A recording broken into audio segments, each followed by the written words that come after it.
तर नमस्कार मित्रांनो, सध्या इंस्टावर एकच चर्चा आहे. पिस्टन 2211चे मालक व आपले लाडके सर्वांचे बकॅडॉनचे मालक मोहिल शेठ धुमाळ यांचा काय वाद सुरू आहे. तर मित्रांनो, हा काही वाद नाही, हा रील्स आणि कमेंटमुळे हा वाद निर्माण होत चालला आहे. तर कालच मुलाखत झालेली आहे पिस्टन 2211च्या मालकांची. त्यांनी सांगितलेलं आहे, आम्ही दोघे भाऊ आहोत, 5 वर्षापासून आम्ही ह्या क्षेत्रात उतरलेलो आहोत. तर आमचं काही नाही भांडण, तर आमचं पर्सनल भांडण होतं, ते काही असेल ते मिटवून घेतलेलं आहे. तुम्ही कुणीही असा वाद निर्माण करण्याचा प्रयत्न करू नका, जेणेकरून या दोघात फूट होईल आणि बैलगाडी क्षेत्राला काहीतरी वेगळंच वळण लागलं असेल. पिस्टन 2211 यांच्या मालकाने सांगितलेलं आहे.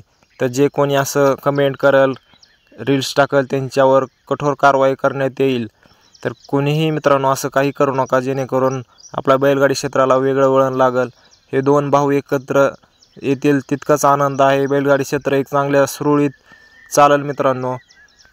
तर कुणीही असं काही करू नका, जेणेकरून ह्या दोघात वाद निर्माण होईल आणि लवकरच सगळ्यांचा लाडका बकासूर पिस्टन 2211 आणि सोन्या 2211 ह्या दोन्ही नंदींच्या गळ्यात आपल्याला लवकरच पळताना दिसणार आहे. तर मित्रांनो, बैलगाडी क्षेत्र जर चालवायचं असेल तर कुणीही रील्स, कुणीही कमेंट्स अशा करू नका, जेणेकरून कोणालाही ट्रोल होईल. तर असं काही करू नका मित्रांनो. जे आहे ते चांगलं चाललंय, चांगलं चालू द्या मित्रांनो. असा काही करण्याचा प्रयत्न करू नका, जेणेकरून दोन मालकात वाद झाला असं दुसऱ्यामुळे कुणामुळेही वाद होऊ नये. तर त्याआधीचं कारण सांगितलं, पिस्टन 2211 महिब्या आणि सर्जा बकासूर एका गटात का पळाले.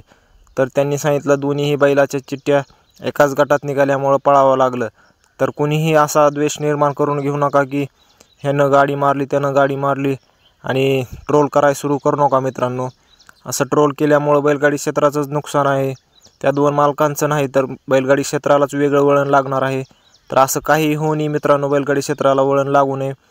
आणि असं वाडीच्या मैदानात जी लढत झाली ती पण एक मैत्रीपूर्ण अशी लढत झाली आहे मित्रांनो. जस्ट की सोन्या 2211, आपला बकासूर आणि चिमण्या हे तिन्ही नंदी आपलेच आहेत मित्रांनो. जशी काटाकीर लढत झाली असे आता कुणीही कोणावर ट्रोल करू नये, जेणेकरून मालकांमध्ये वाद निर्माण होईल, द्वेष निर्माण होईल. कारण तुम्ही रील्स टाकताय, कमेंट करताय, हे त्या दोघांचंच नुकसान होतं आहे. आणि ह्या दोघांचं नुकसान झालं की बैलगाडी क्षेत्राला एक वेगळंच वळण लागतं. सगळे रील्सवारीच घेतात पुन्हा. तर असं काही करू नका मित्रांनो. तिन्ही नंदी आपलेच आहेत.